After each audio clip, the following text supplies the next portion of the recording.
Bismillahirrahmanirrahim. Assalamualaikum warahmatullahi wabarakatuh. Kaifa halukum? Ana bi khair alhamdulillah. Atamanna lakum fi as-sihha wal afiyah. Amin insyaallah. Insyaallah fi hadhihi al-fursah, pada kesempatan ini, fi hadzal yaum, pada hari ini, pada video kali inilah. Okey, saya akan berkongsi tentang al-jumlatul mufidatu. Al-jumlatul mufidatu atau ayat yang lengkap. Okey, apakah itu ayat yang lengkap? InsyaAllah. Baik, apa itu al-jumlatu al-mufidatu? Jumlatul mufidatun bermaksud ayat yang berfaedah atau ayat lengkap lah. Okey, yang mengandungi sekurang-kurangnya dua kalimah. Kalimah ni perkataan ataupun lebih. Maksudnya dia ada dua atau lebih perkataan. Okey, dan ayat lengkap ini difahami maksudnya oleh yang menulis atau yang membaca dan mendengar. Okey, maksudnya kita faham ayat itu. Lengkaplah. Okey, manakala ayat yang tak lengkap pula adalah ayat yang tidak difahami. Maksudnya bila tak difahami ayat tu, maksudnya ayat tak lengkap. Atau tergantung maksud dia. Itu ayat yang tak lengkap lah. Tapi jumlah mufidah bermaksud ayat yang lengkap. Okey. Baik, jenis-jenis al-jumlatu al-mufidatu ada dua. Okey. Sebenarnya al-jumlatu al-mufidatu ini adalah sisipan daripada tajuk jumlah. Jumlah ayat, ayat yang kita belajar tu. Okey, jadi dia ada dua jenis. Satu, ayat yang dimulai dengan kata nama atau kita sebut sebagai jumlatul ismiyah. Dan yang kedua adalah ayat yang dimulai dengan kata kerja yang kita sebut sebagai jumlatul fi'liyah. Jadi ini, dua ni adalah jenis-jenis daripada jumlah mufidah atau ayat yang lengkap. Okey. Baik, kita tengok contoh untuk jumlah ismiyah. Zaidun talibun mujtahidun, hadhihi haqibatun, al-madrasatu kabiratun. Okey, baik. Kalau kita lihat daripada contoh ini, ada yang tiga perkataan dalam satu ayat, ada yang dua perkataan dalam satu ayat. Tetapi, tiga-tiga contoh daripada jumlah ismiyah itu difahami maksudnya. Jadi, dia adalah jumlah mufidah, ayat yang lengkap. Okey, yang pertama, Zaidun talibun mujtahidun, maksud dia Zaid seorang pelajar yang rajin. Lengkap, betul? Hadhihi akibatun, yang kedua tu, walaupun dia ada dua perkataan, tetapi dia lengkap dah, difahami. Ini sebuah bank. Okey, faham. Al-madrasatu kabiratun, sekolah itu besar. Okey, difahami walaupun ada dua perkataan. Begitu juga dengan contoh-contoh daripada jumlah fi'liyah. Tadhhabu Zainabu ilal madrasati. Zainab pergi ke sekolah. Okey, faham. Zainab yang pergi ke sekolah. Okey. Qara'a Ahmadul kitaba. Ahmad membaca buku. Difahami, betul? Yashrabul waladul ma'a. Okey. Budak lelaki itu sedang minum air. Difahami. Jadi kesemua contoh dalam slide ini difahami maksudnya. Jadi dia dipanggil sebagai jumlah mufidah. Okey, cuma kategori dia jumlah ismiyah dan jumlah fi'liyah. Okey. Baik, ini adalah contoh. Okey, contoh soalan lah. Contoh soalan. Dia minta kita buat ayat dari perkataan diberi, dan kebanyakan contoh soalan, kebanyakan soalan peperiksaan beginilah bentuk dia. Okey, dia akan berikan satu perkataan dan kita kena buat ayat daripada perkataan tu. Okey, dia 10 markah. Banyak. Okey, anak-anak, banyak. Jadi kalau kita dapat tips ataupun sedikit cara mudah nak buat, jadi boleh kita amalkan. Sebab dia banyak markah dekat sini kan. Okey. Baik, yang pertama sekali, kalau boleh kan, kalau dapat kertas soalan tu, kalau boleh kita tengok dulu perkataan-perkataan tu dia dalam kategori apa. Maksudnya adakah dia ismun, kata nama, ataupun fa'ilun, kata kerja. Dia memang tak minta kita untuk buat ayat dalam bentuk kata kerja ke, kata nama, tak ada. Okey. Kita bebas untuk memilih nak buat ayat dalam bentuk jumlah ismiyah atau jumlah fi'liyah, bebas. Okey. Cumanya Ustazah minta kita perhatikan perkataan tu sebab nak bantu juga. Dia mungkin akan bantu kita dalam buat ayat. Jadi kita tengok sama-sama ya. Okey, sama-sama kita kenal pastilah mana isim, mana fa'il. Okey. Baik, qara'a yang pertama tu, qara'a. Qara'a adalah fa'ilun ataupun kata kerja. Okey, secara asasnya kata kerja ni dia terdiri daripada 3 huruf. Itu asas. Maksudnya kalau perkataan tu ada 3 huruf kan, dia kebanyakannya adalah kata kerja. Okey, yang kedua la'iba. Qara'a baca la'iba. La'iba fa'ilun lah. Dia ada 3 huruf di situ. La'iba maksudnya bermain atau main. Seterusnya haqibatun itu adalah ismun. Haqibatun ismun, baik lah, kata nama. Okey, qaryatun. Qaryatun, yes, ya, na'am, ismun. Okey, qaryatun adalah ismun, kata nama. Hizaun juga kata nama, ismun. Okey. Dia ada 2 fi'il dan juga 3 isim di situ. Okey. Okey. Boleh ya? Baik, bagaimana atau macam mana nak buat ayat ni? Okey. Tips yang boleh saya kongsikan. Okay, yang pertama, kita buat seringkas yang bolehlah. 2 hingga 3 perkataan je dalam satu ayat. Okey, tapi pastikan betul. 2-3 perkataan cukup kan tadi kan? Dia dah jadi pun ayat yang lengkap. Okey. Dah jadi ayat yang lengkap. Boleh ke nak buat panjang? Boleh. Nak buat panjang boleh, tetapi pastikan betul. Itu je sebenarnya. Kalau panjang-panjang tetapi tak betul, kita tetap tidak akan mendapat markah. Tapi kalau buat ringkas dan betul, masih dapat markah. 2 markah untuk satu perkataan tu, banyak kan? Jadi ada beberapa kata kunci yang boleh digunakan untuk buat soalan buat ayat ni lah.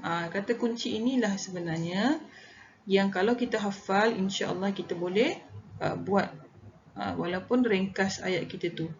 Ini memang Ustazah dah keluarkan dari kebanyakan contoh-contoh soalan. Kita boleh guna kata kunci yang ada di sini. Awak hafalkan ini sahaja pun memadai dan sudah cukup. Okey, apakah dia kata kuncinya? Okey, mari kita tengok satu-satu. Hadza, hadhihi. Hadza, hadhihi. Ini isim isyarah kan? Hadza untuk muzakkar, hadhihi untuk muannas. Kalau kita tengok, kenapa ada 2 ni Ustazah kan? Sebelah-sebelah ni. Okey. Yang sebelah kanan adalah untuk muzakkar. Untuk lelaki lah. Okey, untuk ayat yang ada lelaki. Yang belah kiri itu untuk perempuan sebab ada ta marbutah, betul? Jadi dia adalah untuk perempuan. Jadi mana-mana perkataan yang ada ta marbutah itu adalah untuk perempuan. Dan kalau ayat tu ada nama perempuan, kena ada ta marbutah. Itu dia punya paling asas lah tu. Kalau tersilap memang salah lah. Okey. Jadi inilah dia perkataannya. Jadid, jadidah maksudnya baru, kabir, kabirah maksudnya besar, saghir, saghirah maksudnya kecil, mujtahidun, mujtahidatun maksudnya rajin, jamilun, jamilatun maksudnya cantik, laziz, lazizatun maksudnya sedap, qarib maksudnya dekat, ba'id maksudnya jauh. Kalau nak jadikan dia perempuan macam mana? Tambah-tambah rubutah lah, qaribah dengan ba'idah. Okey. Jadi yang terakhir kata sendi. Kata sendinya ila, ala, min, fi. Itu kata sendi lah. Itu kata sendi ni kita guna untuk buat ayat jumlah fi'aliyah. Yang kalau tiba-tiba ada kata kerja kan, kita berkemungkinan akan guna kata sendi dalam ayat kata kerja tu. Okey, dalam ayat fi'il, perkataan fi'il yang dibagi. Okey? Okey. Okey, jom kita try. Kita cubalah buat ayat. Okey. Yang pertama, qara'a. Kita akan cuba buat ayat. Kalau ada perkataan yang kita boleh guna kat situ, kita pakai. Okey, qara'a. Okey. Qara'a Ahmadul Qur'ana. Ahmad membaca Al-Quran. Baik.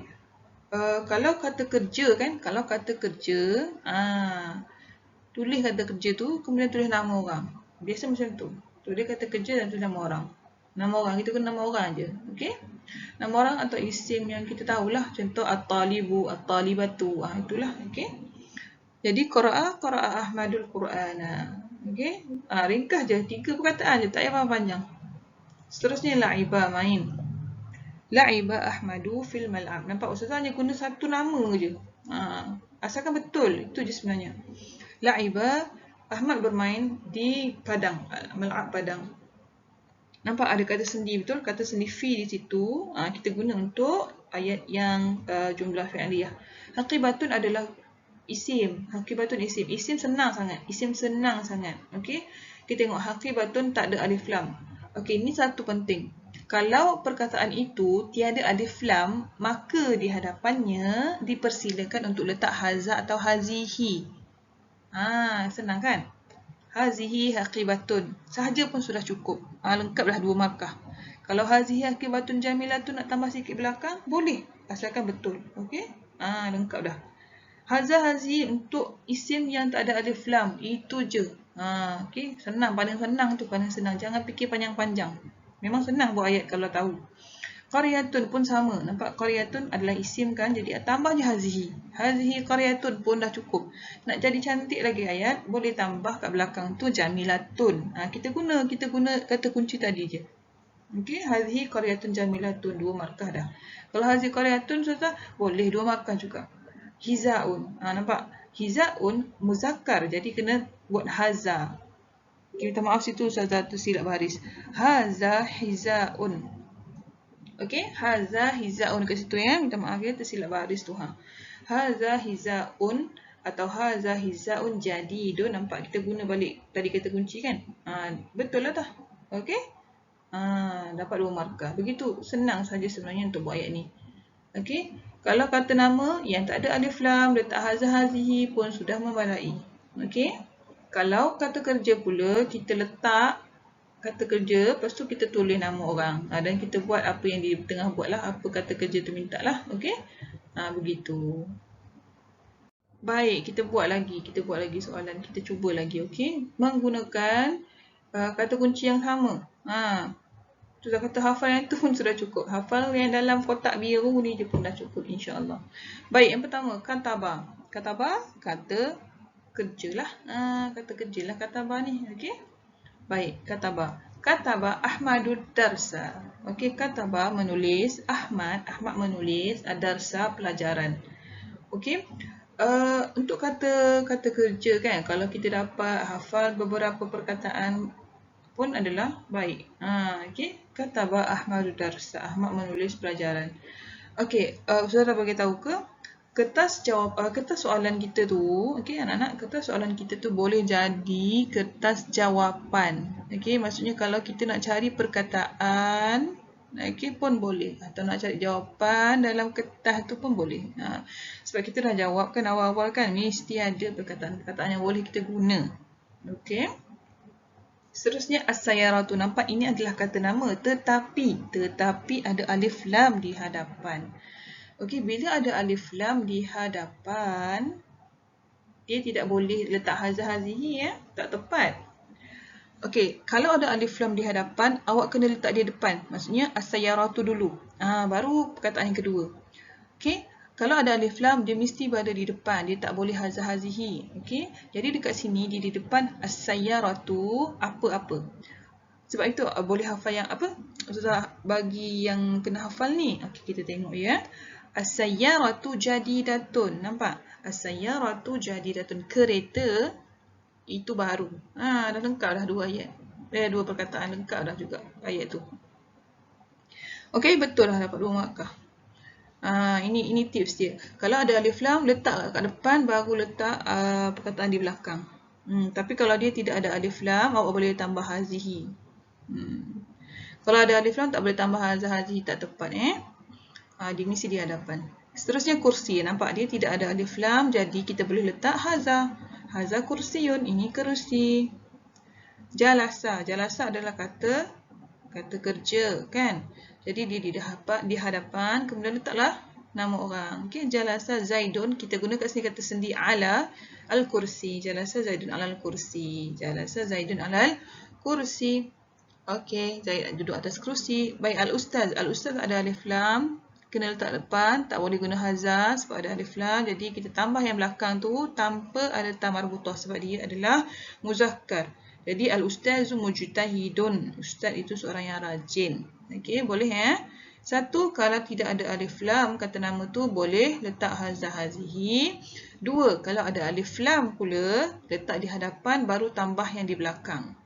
Okey, itu tips untuk soalan yang ada perkataan kata nama. Okey.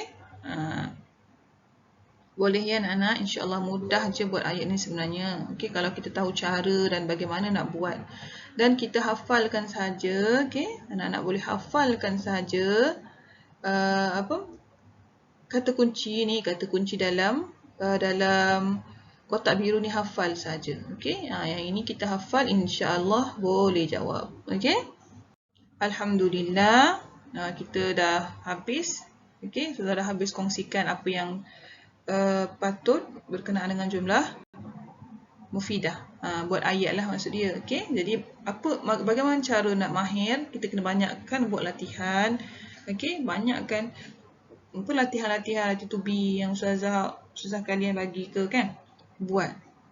Okey, dan study smart. Study smart ni maksud dia kan, buat latihan lah. Buat latihan tu kemudian kita check apa yang salah, kita tengok apa yang salah dan kita betulkan.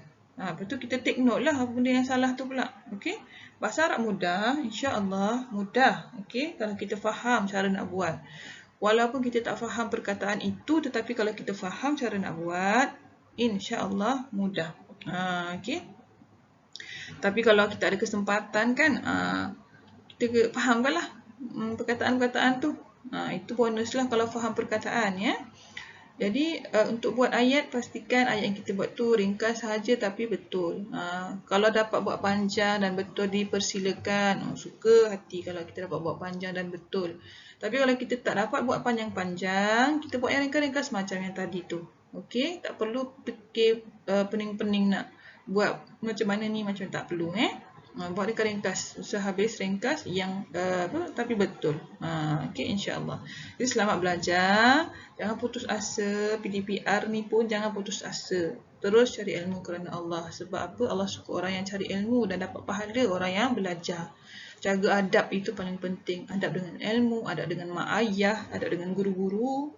Itu paling penting. Okey? Itulah berkat. Dan itulah sebenarnya pahala besar dalam menuntut ilmu. Itu sahaja, wallahu a'lam. InsyaAllah kalau ada perkongsian lain nanti saya akan kongsikan. Ma'assalamah wa ilal liqa. Assalamualaikum warahmatullahi wabarakatuh.